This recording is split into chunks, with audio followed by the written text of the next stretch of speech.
Good morning. I'm a psychologist. Until I retired, I was a professor at Providence College, and among other things I studied there was substance abuse and poverty's impact on children and families.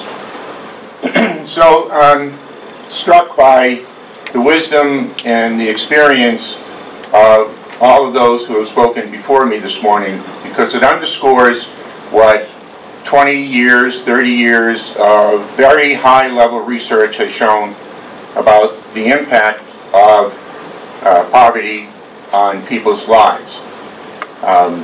There are researchers that maybe you want to investigate. Read some of their research. Conger and Elder are two who come to mind, who've shown through complex statistical analyses what happens when well-to-do families or middle-class families fall into poverty.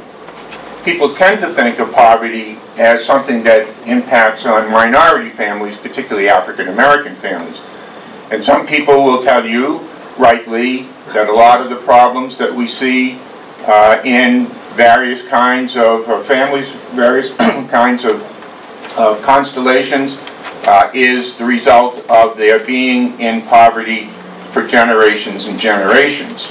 But what Conger and Elder has demonstrated, studying middle-class families who fell into poverty in the 1980s when commodity prices went down and when land value went down, is a pattern which is very similar to what folks have written about multi-generational poverty. Parents become depressed. They begin to isolate themselves from co-workers and neighbors. Their embarrassment and their lack of funds to do things like going bowling on a Friday night like they used to do causes them to be short with their kids. Children begin to have difficulty in school.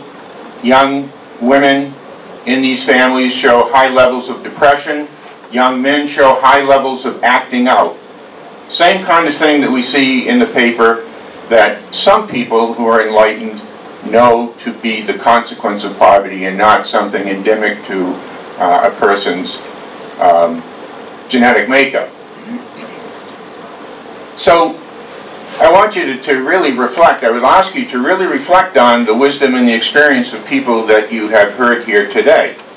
They don't need to have PhDs in social psychology in order to cogently describe what is so endemic in this country. In April, I had a chance to travel through Germany, Slovenia, Bosnia, and Croatia with my daughter and her family, who currently live in Stuttgart, Germany.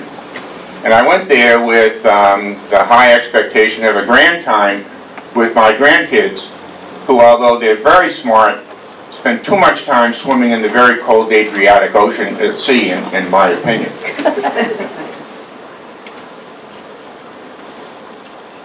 I was really struck traveling through Germany and those other countries. And I was thinking about what had to have brought about what I was looking at there, both in terms of the quality of roads and highways in Slovenia and Croatia. You probably know that there was a horrific sectarian war there in the 90s. There was bloodletting as bad as anything we've ever seen, limited to a shorter period of time and territory than we've seen in other conflicts, but horrific nonetheless. Dubrovnik, the World Heritage City, sustained 3,000 mortar shells in one day. It was horrible. And yet you drive through those countries today and you can't not be struck by how beautiful the infrastructure is. When you drive through the highways of Germany, you go down the Autobahn, you can't not be struck by the number of wind turbines you see on the hills as you drive by. Hundreds of them.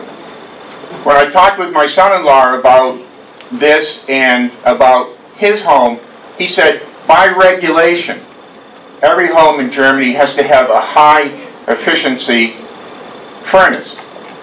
Well, I think of high efficiency furnaces as maybe a little bit more insulation, maybe a burner that shuts off. Oh no. That's small potatoes compared to what the Germans have done by way of regulation. You folks are regulators. And you're dealing with the concept of a public utility. What makes it public? It serves the public, I suppose, is one construct.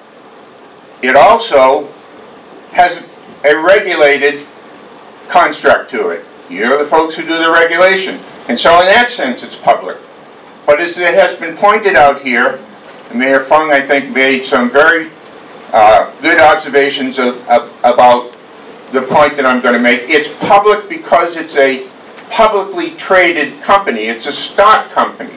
It has to return profits to its stockholders.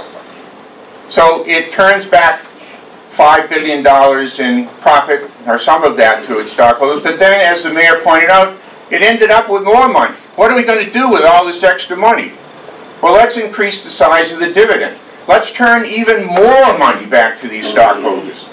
This public company that is taking care of a handful of individuals through its public stock features. This is getting to the point where it is obscene and clearly dangerous. As I pointed out earlier, a lot of our social problems come about because of poverty. And what do we know about poverty? It's increasing. And what do we know about those stockholders? Their value is increasing too. And what do we hear about all the other individuals who are trying to pay their bills? They're struggling. Their kids are struggling. They're struggling. Not just to pay the bills. That's one part of the struggle. The other part is trying to keep from having such serious mental health problems that we are going to, and as we see, we're going to see more and more disarray, social disarray. More people who are going to drop out of school. More people who are going to run into problems with the law.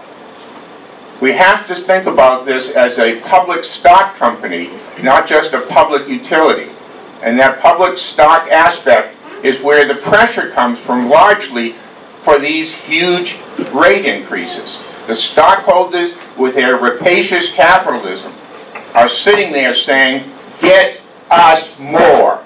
Turn those dividends over to us. What else is going on?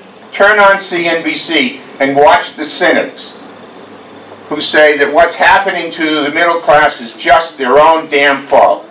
They weren't smart enough to buy what? Apple? Boeing? They're just not smart enough to do it. Well, not very many people are stockholders. Not because they don't want to, but because they can't. So somebody has to say, all right, we can't just allow the stock aspect of this public utility to rule the day. It can't just be the subtle influence of stockholder pressure exerted through technical data and spreadsheets to come down to you without your recognizing how powerful that influence is. It's not just infrastructure. It's not just the cost of product. It's also the cost of keeping the very wealthy wealthier. Appreciate the opportunity to speak to you this morning. Thank you.